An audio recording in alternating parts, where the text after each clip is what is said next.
नमस्कार। आज मैं आपको इस विषय पर बताना चाहती हूँ कि जब भी हम अपने मुंह से कोई बात निकालें उससे पहले हमें अच्छी तरह से सोच लेना चाहिए। उसका जो रिज़ल्ट है, उसका जो हमें फल भुगतना पड़ता है, वो इस जन्म में या अगले जन्म में अवश्य हमारे साथ रहता है। इसके लिए मैं आपको दो छोटी छोटी कथा सुनाने जा रही हूँ कि एक हमारे धर्म में, हमारे भारत में ये बात प्रचलित है कि 24 घंटे में एक बार सरस्वती माता हमारी ज़बान पर अवश्य आती है और उस समय हम जो बोलते हैं वह सच हो जाता है।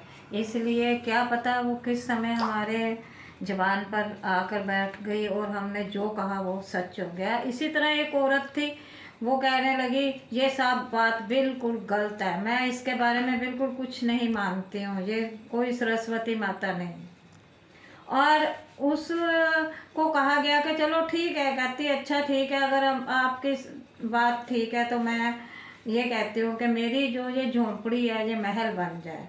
और वो पहले पहर के शुरू में लगी और सारा दिन उसने अपने मन में कोई बात नहीं लाने दी। उसने बस यही कहा मेरी झोंपड़ी महल बन जाए, मेरी झोंपड़ी महल बन जाए। सारा दिन यही कहती रही।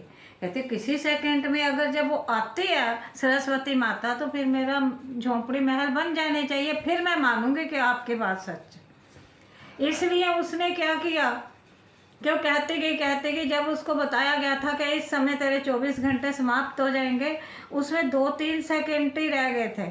तो वो कहते अब इतनी जो झोंपड़ी है वो एकदम महल तो बन नहीं सकती, खाक बनेगा, राख बन जाएगी, बस महल तो नहीं बन सकती, राख बन जाए। उसने ये मन में लाया ही था कि भगदड़ मच गई, शोर शराबा मच गया। क्या हुआ, वो झोंपड़ी को आग लग गई, झोंपड़ी को आग लग गई और झोंपड़ी जो थी वह उस समय राख बन गई। तो उसको इस बात पर विश्वास हो गया। ये तो मैं बता रही हूँ कि इसी जन्म में, इसी समय हम ऐसी बात कभी कह देते हैं जिससे किसी की तो हानि नहीं होती, हमारी अपनी ही हानि हो जाती है। इसी तरह एक राजा था। अब मैं बता रही हूँ कि अगले जन्म में भी हमें अपने जो ज़बान है उसका किया भुगतना पड़ता है। राजा था, वो ये सोचने लगा कि एक ही मुहूर्त में, एक ही घड़ी में, एक ही समय में कई लोग जन्म लेते हैं, लेकिन कोई राजा बनता है, कोई भिखारी बनता है, कोई नॉर्मल साधारण जीवन व्यतीत करता है। ये कैसे? उसने वहाँ से, घर से निकल गया इस प्रश्न का उत्तर जानने के लिए। उसको किसी ने कहा भाई ये उत्तर हम नहीं दे सकते। संतों ने कहा आप जंगल में जाओ, वहाँ पर जंगल में एक आपको साधु मिलेगा, वह साधु आपको बताएगा, इसका उत्तर वो दे सकता है। वो गया, उसने जब वहाँ जाकर देखा तो वो साधु तो उसको दिखाई दिया, पर वो साधु जो था वो अपना ही मांस नोच नोच कर खा रहा था। इतने वो भूख से तड़प रहा था कि अपना ही मांस नोच नोच कर खा रहा। उसके पास गया, उसने यही प्रश्न उससे पूछा। वो कहता है मैं तो बहुत गरीब हूँ, मैं इसका जवाब नहीं दे सकता, आप आगे जाओ, आगे घने जंगल में आपको मेरे जैसा एक और साधु मिलेगा, वो आपको इसका जवाब देगा। हो वाह, फिर चल पड़ा। उसने कहा आधा रास्ता तो आ ही गए हुआ, वापस जाने का तो मतलब ही नहीं था। वहाँ पर गया, वहाँ पर उसने उस साधु को देखा। वह साधु जो था वो अंगारे खा रहा था, गरम गरम आग जलाई हुई थी, खाने को कुछ नहीं था, पकाने के लिए कुछ नहीं था, भूख से व्याकुल था और सर्दी बहुत थी, तो वे अंगारे ही खाए जा रहा था, वे कोले ही खाए जा रहा था, जलते जलते मुंह में डालता था।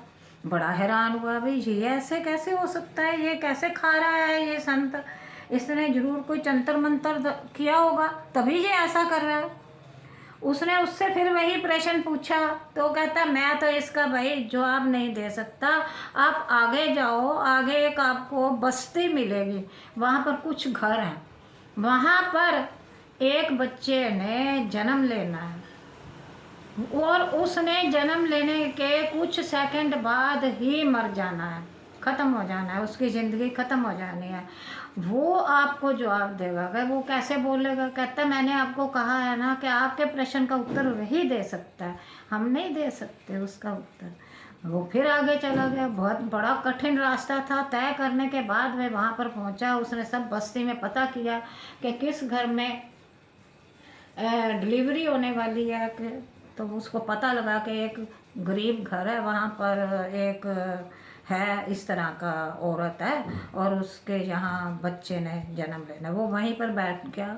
सबने बस्ती वालों ने पूछा कि आप कहाँ आए, कैसे आए। उसने अपना परिचय दिया और बताया कि जब भी बच्चे का जन्म होगा, जन्म होते ही मेरे पास उसको ले आना, तो मैंने उससे एक प्रश्न पूछना। सब बड़े हैरान हुए, पर राजा को कोई उत्तर नहीं दे सकता।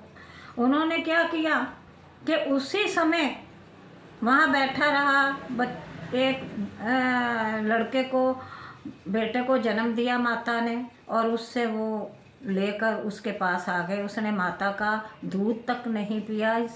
और वहाँ पर आकर उस राजा के पास, राजा भी बहुत हैरान था, पर राजा ने अपना प्रश्न पूछा तो वो बच्चा बोलने लग गया। वो बोलता है, कहता है महाराज आपने ये प्रश्न जो पूछा है ये बहुत अच्छा पूछा है। पिछले जन्म में हम 4 भाई थे। वो बताता है, बच्चा बोलता है, उसे आवाज़ सुनाई देती है राजा को। हम 4 भाई थे और हम शिकार के लिए गए। 3 दिन हम भूखे रहे, रास्ता भटक गए और हमने वहाँ पर गिरी हुई हमें एक पोटली मिली, उसमें आटा था।